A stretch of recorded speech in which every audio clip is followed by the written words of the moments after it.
Hello TDSI. Meron naman po tayong bagong graduate. Siya po ay si Miss Myla. Hi Miss Myla, good evening po. Hello. Hi, good evening. So first of all po, congratulations po for graduating and also for letting us, interview you about your journey here in TDSI. So our first question is, can you please introduce yourself? Yes, hello, good evening. I'm Myla. Isa akong bankero. I work in a bank, pero hindi ako sa frontline. Sa back office ako, support unit. Mm-mm. Oh, taga-bank pala. How about ma'am sa background niyo sa trading? May prior experience ka po ba and how was it? Actually, nag-start ako mag-trade sa PSE way back 2012 pa, local stocks. Inintroduce siya sa akin ng dati kong team leader sa dati kong work na mag-open daw ako ng stocks kasi installed na pa ako noon. Pwede pa, Mm. nag-work pa yung mindset ko. So, gusto ko lang ng additional parang diversification ng funds. So, nag-open ako ng stocks sa local market. Yun, doon na nag-start yung trading journey. During the journey nung sa local stock, okay naman siya. Kumikita naman, based lang sa mga recommendations ng mga sa Facebook, kung sino-sino, yun nga sa team leader ko dati, na ito maganda. Tapos biglang may mga reports, or di kaya may mga news na lumalabas. So, nagtatrade lang based lang doon. So, hanggang sa nag-stop ako 2015, nung biglang bumagsak yung market. Yun na Mm-hmm. yata yung stock from 9,000, biglang bumubulusok na siya pababa. So, hirap nang bumawi. So, na-stuck yung funds doon. Naipit doon. So, Anong year hanggang ka nga po doon, nagsimula? Yeah, anong year ka po 2020. 2012? Ah, okay. So, how about po, paano niyo po nalaman yung TDSI, ma'am? Siya rin. Yung dati ko rin yung team leader, nakita niya yata sa isang, sa Facebook, yung group na yon. So, sinabi niya sa akin na mag-join ako. So, nag-join naman ako. Tapos yun nga, mahilig kasi ako magbasa actually. Kahit ano, libro, na mga novels. Tapos yan, since nga I'm into stocks, nakita ko siya. And then madaming blogs, madaming mga posts. So nainganyo akong sumali. And then doon, basa-basa, join-join, pasilip-silip. Mm-mm. So, next question, ma'am. When did you join TDSI and ano po yung expectations nyo upon joining the program? TTSI, last year lang ako actually nag-join ng TTSI, 2023 around mga September. Batch Batch 4 4. TTSI. Oo.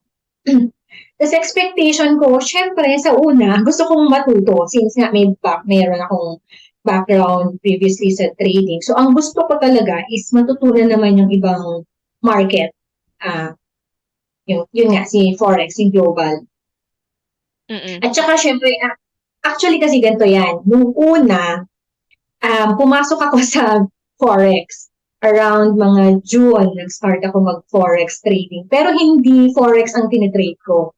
Nag-join ako sa isang platform. Nag-enroll ako sa isang platform. Kasama dun mga Forex, mga commodities, mga ganon.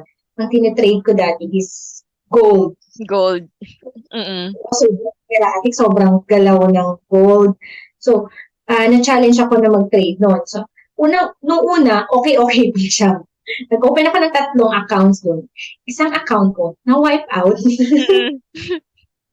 So, sabi ko, hindi pwede ma-wipe out na yung mga remaining funds ko or anything. Mabawasan kung ano ang meron akong funds. So, sabi ko, why not try TDSI? Baka sakali ito magbigay sa akin ng parang opportunity or additional learning para mag-move on dun sa Mm-mm. work. Mm-mm. Can you tell us more about the experience po as TDSI student? Ano yung TDSI program? Tsaka yung mga activities na ginagawa niyo po doon sa program?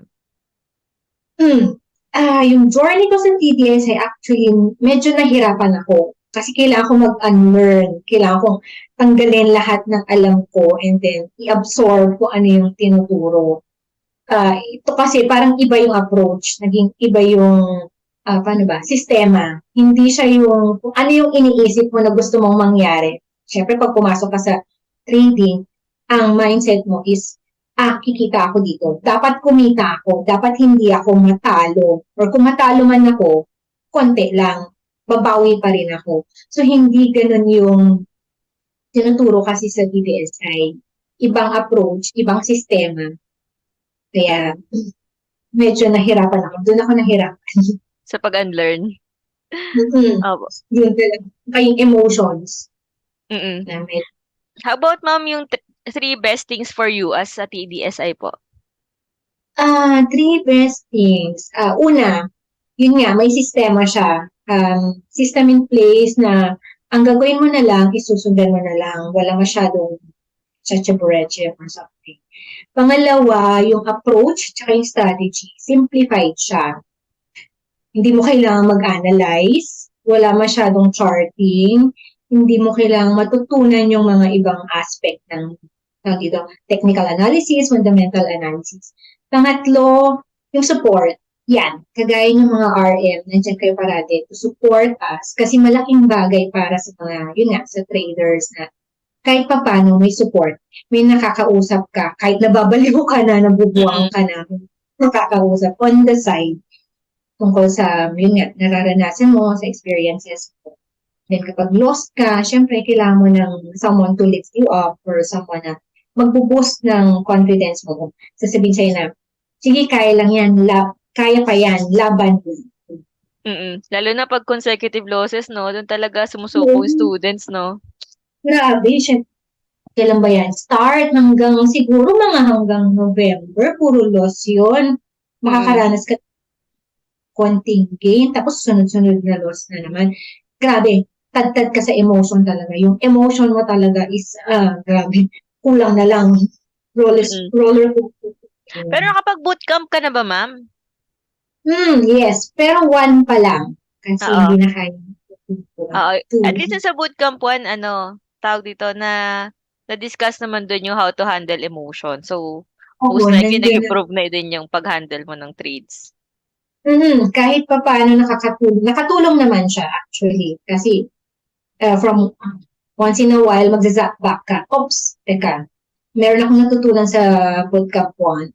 Parang kailangan ko yata yung i-refresh. Kailangan ko siyang itatak sa utak ko na ito dapat yung gagawin. May Mm-mm. guiding principle gawa nung sa bootcamp. Mm-mm. Big help talaga yung bootcamp, ma'am? Mm-hmm. Mm-mm. Kasi doon mo malalaman kung ano yung gagawin mo if in case. Ganito nga, straight mo losses, gano'n. Tapos kung feeling mo wala ka ng pag-asa, Oo. Mag-bootcamp to ka din, ma'am. Kailangan mo din yon. sana kapag may time, kasi grabe talaga, grabe, pagod. Oo. Busy season mo ngayon, ano? Actually, buong taon ng busy season ko. Sabagay. Akala ko kung kayo yung sa audit na side. Hindi pala. Ay, audit ka, di ba? Audit ng, Bakya. Internal audit, alam mo naman, ang demand sa Mm-mm. audit. True. Ayan. Ano ba? Next question po, ma'am. Ano po yung kagandahan sa global market compared sa local or PSE market? Sa local market kasi, yun nga, confined ka sa time, 8 to 5. Paano pag nag-work ka, hindi ka makasilip, hindi ka talaga makatingin. So, pag pumasok ka doon, ang tingin mo na lang dyan, either Friday or Monday mo na siya matitingnan. Sa global market kasi, yun yung time, 24 hours siya. Meron mang break time, I think nasa 5 a.m. lang yata yun. So, pwede kang mag-trade anytime. Tapos, ano pa ba? Liquidity. Mm-mm. Grabe ang liquidity niya. Hindi ka nauubusan. And then, isa pa, challenging siya kung sobrang erratic ng market. Hindi boring. Mm-mm. So, given the schedule, ma'am, I assume di ka po nahirapan sa schedule ng trading sa international market, ano po? Hindi masyado nung time ng TDSI. Ngayon, medyo struggle. Dahil sa work, opo. Can you tell us about your trades, ma'am? Nahirapan ka po ba sa trades? Natakot ka pa mag-trade? Nung una, syempre may takot, may kaba kasi nga bago sa akin yung ganong approach na okay lang na matalo, parang ganon. Na hindi mo dapat iniisip yung gain na it will come naman in a series of trade. So, parang doon lang naman ako parang nag-alala dati na paano pag maubos yung buying power, kakalos ko, kakapasok Mm-mm. ko. Mm-mm. So how did you deal with your losses, ma'am? Wala, tutulog ko na lang. Minsan tutulog ko na lang. Sobrang pagod ko rin sa work, mga Mm-mm. ganun. Tutulog ko na lang. And then, yun nga, isipin mo na lang kung ano yung natutunan mo sa bootcamp. And then, kinabukasan, reset ka na lang ulit. Sabihin mo na, this is another day. Pwede ulit bumawi ngayon. Madami pa namang opportunities in market. Mm-mm. So, yun na. Deal ng losses. Nagkaroon ka din ba, ma'am, ng, alam mo yun, mistakes sa trading mo? Like, nag-usod ka ba ng stop loss? Mga ganon. Hindi naman ako nag-usod ng stop loss. Ang pan ko lang doon, yung parang minsan inuunahan yung Yung entry entry. Nag-anticipate ka na, oops, oy, ito, kailangan ka ng pasukin kasi mamaya masyado nang mataas, gano'n. Tapos, yun nga, yung una kong mistake, hindi ko tinitingnan yung spread. So, mm-mm. pag may nakikita entry, pasok agad. Pagtingin ko, biglang na-hit yung loss ko na sobrang laki pa nung loss dun sa ina-expect ko. Yun kasi, ang laki ng spread. So, dun Mm-mm. ko na kailangan i-consider din yung spread. Ano pa ba mga mistakes ko? Early exit. Early Yeah. exit din. Dahil gusto mong ano na agad yung gain. Pag pumasok kasi ako sa 4-hour time frame, in-exit ko siya sa 15 minutes, parang Mm. gano'n. So yun, mga early exit. Ano pa ba? Mm, yun, yung pagpan ng time frame. Minsan, nagtatry ako ng malaking time frame. Hindi ko nakikita, ang laki pala nung loss niya. Yung Ibibigay potential niya. loss. Opo. Naka-master class ka din ba, ma'am? Yes, kakatapos lang. Oo. Bagay yan sa schedule mo. 'Di ba? Oo nga eh. Yun ang kailangan ko actually. Oo. Kahit di ka na Ina-apply ko sa mag-cut. interview sa scouting. Kasi Mm. nga, hindi ko rin siya mabantayan. Nito lang mga December yata. Mm. Kaya lang walang entry signal right now, no? Wala Hintay-hintay nga. lang. Hmm. Nainip ka na. Init na nga akong tagal. Yung mga entries naman nung nakaraan, Mm. papasok, pero kasi medyo nagkukan pa ako, nagiging conservative pa ako dun sa position. Mm. Okay lang 'yun. Ang important naman yun dun ka lang sa tanggap mo na loss. Oo, yun lang Oo. naman.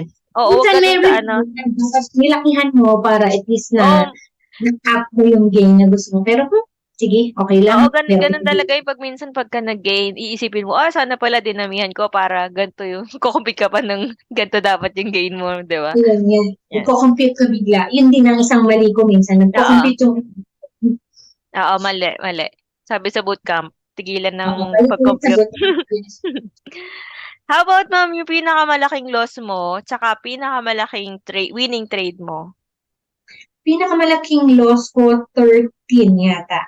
Sa isang pair.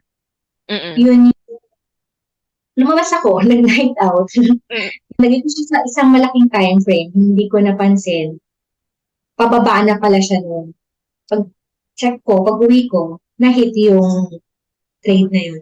Tapos yung pinakamalaki naman, around nasa 21, Mm-mm. 25.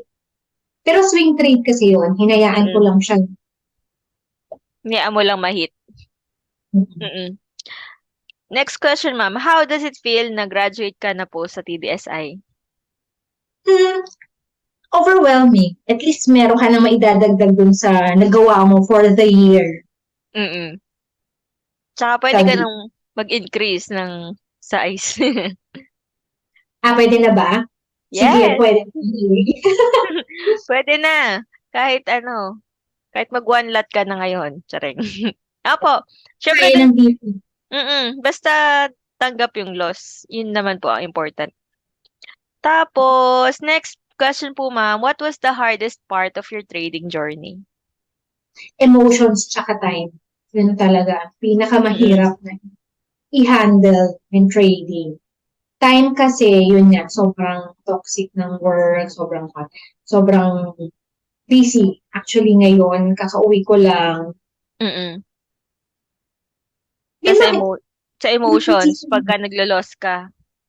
ayun, emotions kasi talaga. Hindi mo kasi maiiwasan na pag na-loss ka, may konting hurt, may konting kirot. Tapos minsan, kapag as in sobrang daming loss, tapos maririnig mo yung mga classmate mo na, ha, gain na naman sila, ang laki ng gain nila, bakit ikaw talo na naman? So parang, parang ganun. So yun yung attack sa emotion. Mm. How about ma'am sa next question po, will you recommend TDSI to your friends and family? Yes, definitely. Para naman matry nila, para sila rin makasaksi or makapag vouch na merong kikitain, merong possibility na ito dito, maibibigay si PDSI para sa kanila. Another opportunity for them to earn o di kaya magkaroon ng additional learnings, additional Mm. Mm. Last yeah. question ma'am, ano ang final message mo sa ibang traders na gustong mag-trade sa global market?